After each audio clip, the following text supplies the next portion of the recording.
இங்கே 5வது வரையும் இங்கே புதுப்பேட்டையில் தான் படிச்சுன்னுக்கிறேன். புதுப்பேட்டையில் வந்து இங்கே இந்த 3 தகர வீட்டில் தான் இருக்கிறேன்.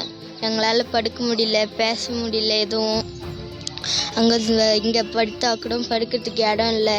இந்த மழை வந்தால் ஒழுகுது, இருக்க முடியல. அங்கேயும் ஆளுங்களாம் வந்து நிறைய குடிச்சிட்டு பாட்டிலெல்லாம் உடைச்சிட்டு போகிறாங்க. எப்படி எங்களால் இருக்கிறது கையை பிடிச்செல்லாம் இழுக்கிறாங்க. ஒரு வாரத்துக்கு முன்னாடி என்னை துரத்தின்னு வந்தாங்க. எங்களால் இருக்க முடியல. வீடு யாருன்னா கட்டித்தாங்க விஜய் அங்கிள். அவங்களாம் அங்கேயே கல்லை தூக்கி போடுறாங்க, கருவை உடைக்கிறாங்க, எல்லாம் பண்ணுறாங்க. எங்கள் அம்மாவெல்லாம் சண்டை இழுக்கிறாங்க. திருப்பத்தூர் போகிற ஸ்கூலுக்கு எங்கள் அம்மா கூலி வேலை செய்கிறாங்க. 7 மணிக்கு கூட்டின்னு வந்துடுறாங்க. இங்கே 5வது வரையும் இங்கே புதுப்பேட்டையில் தான் படிச்சுன்னுக்கிறேன். புதுப்பேட்டையில் வந்து இங்கே இந்த 3 தகர வீட்டில் தான் இருக்கிறேன். எங்களால் படுக்க முடியல, பேச முடியல எதுவும். அங்கே இங்கே படுத்தா கூட படுக்கிறதுக்கு இடம் இல்லை. இந்த மழை வந்தால் ஒழுகுது, இருக்க முடியல. இங்கே குளிக்கிறதுக்கு இடம் இல்லை. பார்க்கில் படுத்துக்கிறோம். அங்கேயும் ஆளுங்களாம் வந்து நிறைய குடிச்சிட்டு பாட்டிலெல்லாம் உடைச்சிட்டு போகிறாங்க. எப்படி எங்களால் இருக்கிறது கையை பிடிச்செல்லாம் இழுக்கிறாங்க. ஒரு வாரத்துக்கு முன்னாடி என்னை துரத்தின்னு வந்தாங்க. அம்மாகிட்ட சொன்னேன். அம்மாவும் எல்லாருக்கிட்டையும் சொன்னாங்க. அவங்களும் சரி கேட்குறேன் யாருன்னு அப்படி சொன்னாங்க. எங்களால் இருக்க முடியல. வீடு யாருன்னா கட்டித்தாங்க விஜய் அங்கிள். நாங்கள் எப்படி இருக்கிறதுலே தெரில. துணிமணியெல்லாம் இல்லை, துணியெல்லாம் இல்லை. ஒரே துணி தான். நேற்றும் இதே தான் போட்டுன்னு இருந்தேன், இன்றைக்கும் இதே தான் போட்டுன்னு இருக்கிறேன். எப்படி இருக்கிறதுனே தெரியல. துணி துவைக்கிறதுக்கு இடம் இல்லை, தண்ணி பிடிக்கிற முடியறதில்ல. தண்ணி தூரத்துலேருந்து போய் எடுத்துன்னு வரோம். எப்படி எங்களால் இருக்கிறதுலே தெரியல. இந்த 3 தகரத்தை நீங்களே வேணா பாருங்க. இந்த தகரத்தை எப்படி இருக்கணும்னு அந்த பார்க்குள்ளே படுக்க முடியல, இருக்க முடியல. அவங்களாம் அங்கேயும் கல்லை தூக்கி போடுறாங்க, கருவை உடைக்கிறாங்க, எல்லாம் பண்ணுறாங்க. எங்கள் அம்மாவெல்லாம் சண்டை இழுக்கிறாங்க. எங்களால் இருக்க முடியல. வீடு கட்டி தந்தா கொஞ்சம் நல்லா இருக்கும். எங்கள் அம்மாலாம் அழுறாங்க, கஷ்டப்படுறாங்க. எங்கள் அம்மா 7வது வரையும் என்னை படிக்க வச்சிருக்கிறாங்க பொழைச்சி. வீடு விஜய் அங்கிள் கட்டி தந்தா நல்லா இருக்கும்.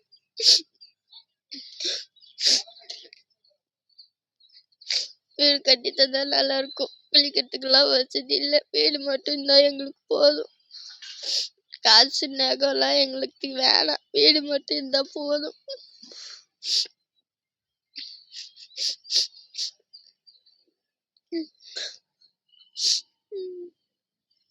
சீக்கிரமா வீடு கட்டி தந்தீங்கன்னா நாங்க இருப்போம். படிக்க வச்சேன்.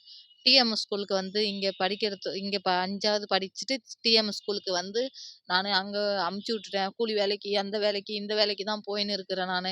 அதனால் சரி இங்கே பாதுகாப்பு எதுவுமே இல்லை. 4 மணி 5 மணி ஆயிடுச்சுன்னா இங்கே சரக்கு நிறையா அடிக்கிறாங்க. பிள்ளைக்கு பாதுகாப்பு இல்லைன்னு தொட்டு அங்கே சேர்த்திடுறேன். 6 மணி 7 மணி ஆகுது. கூலி வேலைக்கு, ஓட்டல் கடைக்கு, ஜல்லி தூக்க, மணல் தூக்க, இந்த வேலைக்கு கூலி வேலைக்கு தான் போகிறேன். எங்களுக்கு எந்த வசதியும் இல்லை. நான் வந்து வெளியில் 3 மணிக்கு ராத்திரியில் 3 மணிக்கு எழுந்து குளிக்கணும். துணி மாற்ற முடியறதில்ல, ஒரு சாப்பிட முடியறதில்ல, எதுவுமே செய்ய முடியறதில்ல எங்களுக்கு. அதனால் நாய் சமைச்சு வச்சா நாய் சாப்பிட்றது, இல்லைன்னா எறும்பு ஏறிடுது, மழை வந்தால் நனைஞ்சி போகுது. இங்கே வந்து தாழ்ந்துபட்ட ஜாதின்னு இங்கே தண்ணி விடுறதில்ல, ஒன்றும் விடுறதில்ல. தண்ணிக்கெல்லாம் எங்கே போகிறோங்க நாங்கள். இங்கே வந்து நைட்டில் வந்து இங்கே இருக்கிறோம். இந்த 3 தகர சீட்டில் இருக்கிறோம்.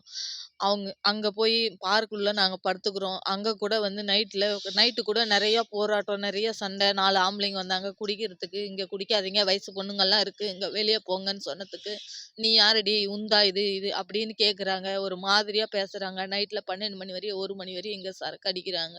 கேட்டால் உன் இடமா பட்டா இடமான்றாங்க. எந்த வசதி இல்லை, கரண்ட் இல்லை, ஒன்றும் இல்லை. மாற்று துணி கூட இல்லாமல் ஒரு துணியை வந்து 4 நாளைக்கு 5 நாளைக்கு போடுறோங்க. எல்லாமே இப்படி பண்ணின்னுக்குறேங்க. ஒரு வயசு பொண்ணு, 13 வயசு பொண்ணு, இன்றைக்கோ நாளைக்கோ வயசுக்கு வர்ற மாதிரி இருக்குது. அதனால் நீங்கள் தான் ஏதாச்சும் உதவி செய்யணும் எங்களுக்கு.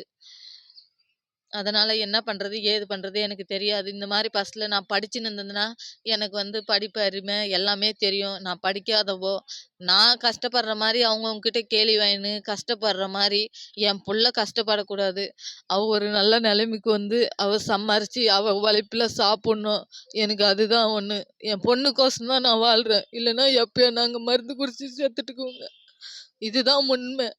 இங்க வந்து பேசுறவங்கலாம் ஒரு மாதிரியா பேசுறாங்க. நாங்களா கம்முனு இருந்தா கூட வேணும்னே சண்டை இழுக்கிறது, அப்படி பிரச்சனை நெறைய வருது. ஒவ்வொரு நாளைக்கு ஒவ்வொரு பிரச்சனை வருது. நைட்ல நாங்க தூங்குறதே இல்ல. நைட்ல அந்த புள்ளைக்கிட்ட உட்காந்து காவலுக்குறோம். யாரு வருவாங்க? யாரு கல் அடிப்பாங்க? இதே பயம் பயந்து, பயந்து, பயந்து நாங்க வாழ்ந்துன்னுக்குறோம். உண்மையா எங்க வீட்ல ஒரு அரிசி இல்ல. நைட்டும் பட்னியா படுத்தோங்க.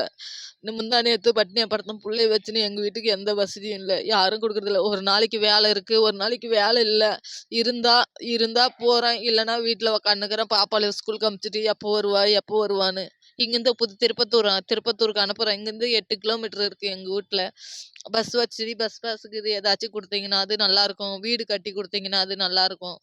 எங்களுக்கு அவ படிப்பு செலவுக்கு ஏதாச்சும் உதவுனா, நீங்க தான் உதவி செய்யணும். பெரிய அதிகாரிங்கலாம் நீங்க தான். நான் படிப்பு இல்ல. எனக்கு தெரியாது என்ன சொல்றது? ஏது சொல்றதுன்னு. நீங்க தான் ஏதாச்சும் ஒண்ணு நல்ல முடிவா சொல்லணும். வீடு எங்களுக்கு கொஞ்சம் கட்டி குடுத்தா எங்களுக்கு அது போதும் இப்போதைக்கு. தங்கறதுக்கு வீடு இல்லாத அங்கங்க போய் படுத்துட்டு இருக்கோம் நாங்க. அவங்கவங்க வீட்டான கேட்டுன்னு. இங்க பயந்து பயந்து படுத்துன்னுக்குறோங்க ராத்திரியெல்லாம். இதுதான் ஐயா எங்க கோரிக்கை. வேற எதுவும் எங்களுக்கு காசு, பணம், நெக, நெட்டு எதுவும் நாங்க கேட்கல ஐயா. இருக்கிறதுக்கு ஒரு வீடு ஐயா நாங்க கேட்குறோம். எங்க புள்ளைய போட்டுன்னு படுத்துக்கிறேன். ஆம்பள துணை இல்ல ஐயா. 13 வருஷமா இருக்கிறேன் ஐயா நானு இந்த ஓல கொட்டாயில. இப்போதைக்கு ஆதி காலத்துலேருந்து இங்க தான் இருக்கிறோம். இப்ப பாப்பா வந்து இப்ப 13 வருஷம் ஆகுது ஐயா. வயசுக்கு வந்துட்டா என்ன பண்றது? இன்னைக்கோ, நாளைக்கோ உட்கார்றான்னுக்கிறாங்க. பார்க்குறவங்கலாம் வயசு ஆம்பளைங்க வந்து வேணும்னே முடிக்கின்னு வந்துக்கிறாங்க. இந்த 1 வாரத்துக்கு முன்ன புள்ளைய முடிக்கிருக்கிறாங்க. பாப்பா வந்து சொல்லியிருக்கிறா வீட்ல. "அம்மா யாருன்னு தெரியலம்மா 2 பேரும் முடிக்கின்னு வந்தாங்க. நான் ஓடி வந்துட்டேன்" அப்படின்னு பாப்பா சொன்னா. சரிம்மா இதுக்கு ஏதாச்சும் ஒரு முடிவு செய்யலாம் அப்படின்னு சொல்லின்னுக்கிறேன் ஐயா. எங்க போறது? ஏது போறதுன்னு நான் படிப்பறிவு இல்லாதவ ஐயா. எனக்கு தெரியாது. போனா கூலி வேலைக்கு இவ்வளோ வருதுன்னு சொல்லுவேன் ஐயா. பாப்பா தான் எனக்கு எல்லாமே சொல்லுவா. அதனால தான் ஐயா நான் பார்த்துன்னு இருக்கிறேன். எங்களுக்கு வீடு இல்ல ஐயா. விஜய் ஐயா. நீங்க தான் எதுனா கட்டி குடுக்கணும் எங்களுக்கு. வேற யாரும் இங்க ஆதரவு யாரும் இல்ல ஐயா. யாரு பார்த்தாலும் எங்களுக்கு தண்ணி கூட விடுறதில்ல ஐயா. நாங்க தாழ்ந்துபட்ட ஜாதின்னு. நீங்க தான் எதனா ஒண்ணு பண்ணணும் ஐயா.